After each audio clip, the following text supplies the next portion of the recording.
At this time, it's my honor to introduce you a man that needs no introduction. He's been around for the last 8 years wearing a red hat, the last 4 being our NEC man. And I'm going to introduce NEC Burley Hanna for the purpose of introduction.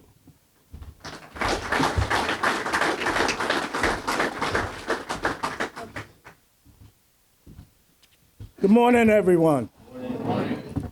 I'm not used to all this bright lights up here. It makes me feel important.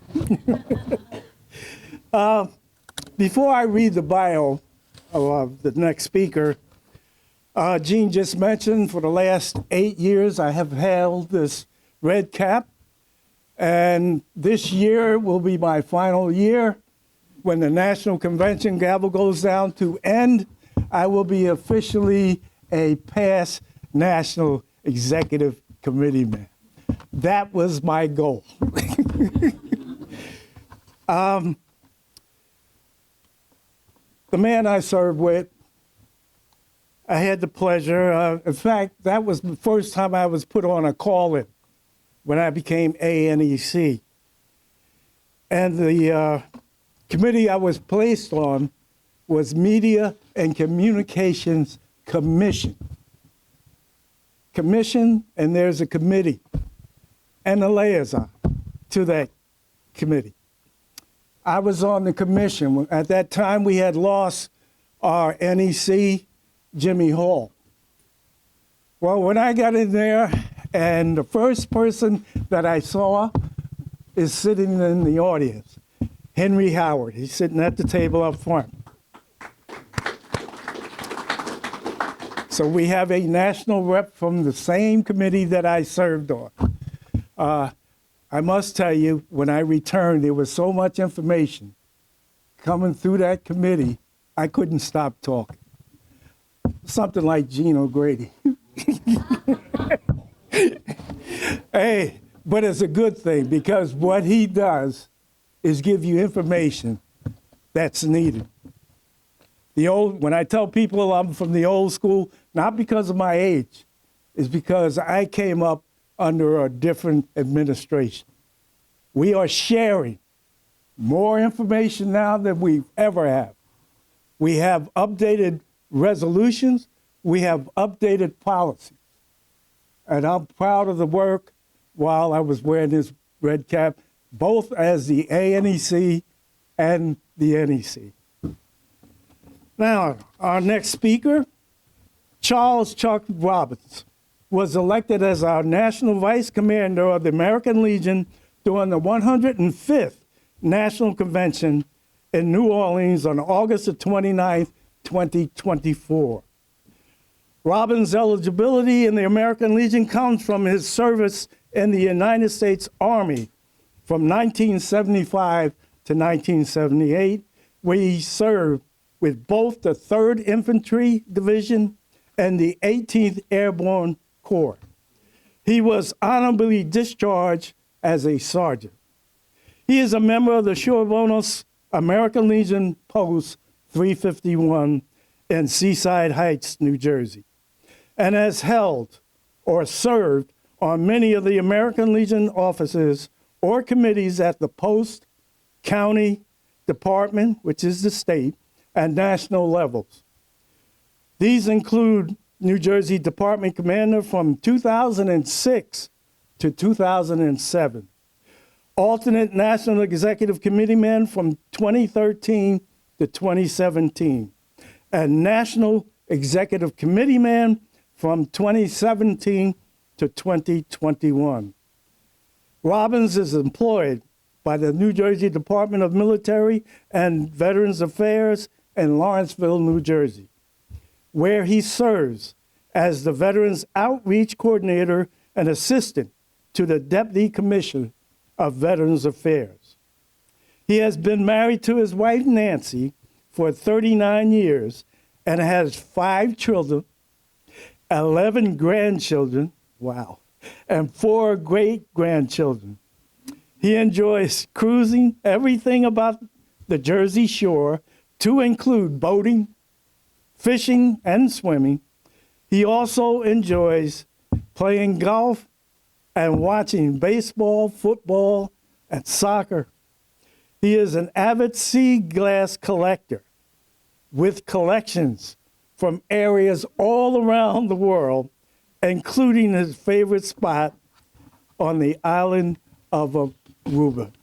At this time, please welcome our National Vice Commander, Chuck Robbins.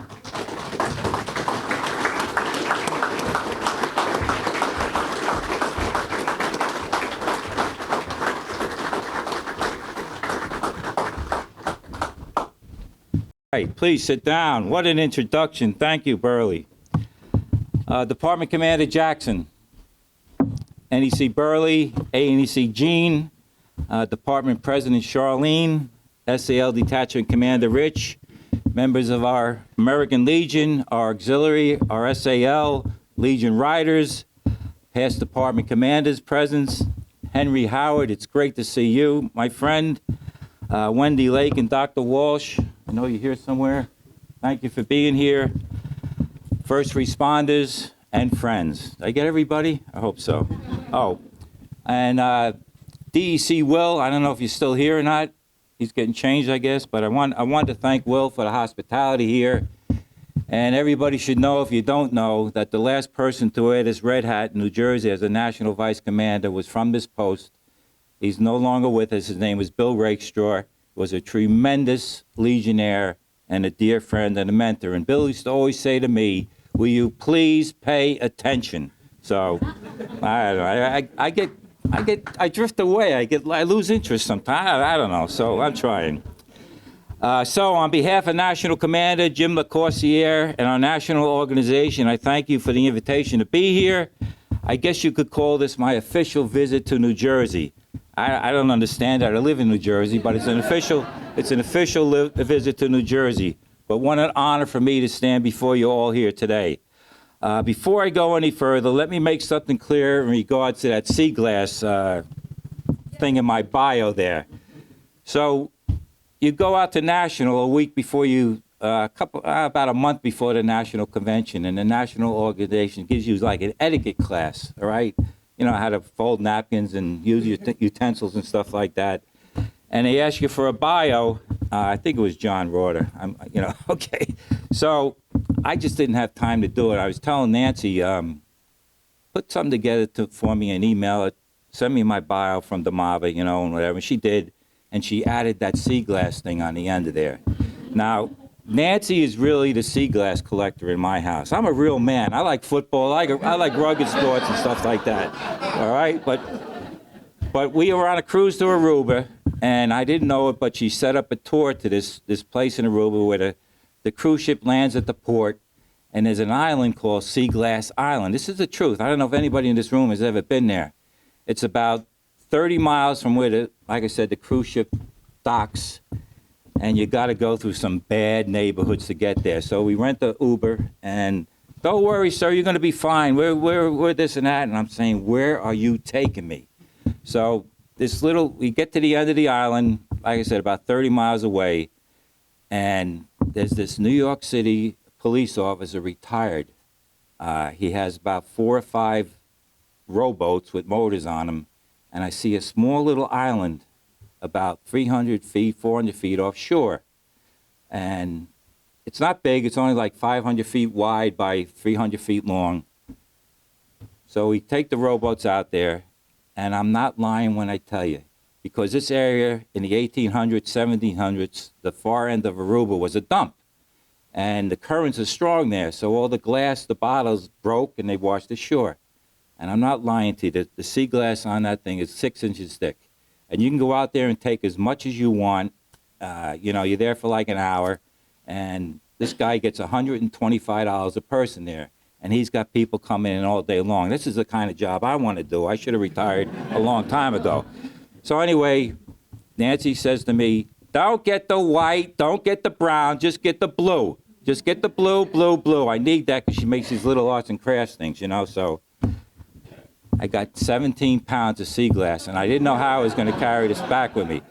So I had to call United Airlines to see if they would take it on the way home, and they did. They were very nice. They took it, and long story short, we can't give it away. We got so much of it, but because you can't find that much of it in New Jersey anymore. But that was an adventure I'll never forget. And I'm a man. I'm not, whatever. So, all right, okay.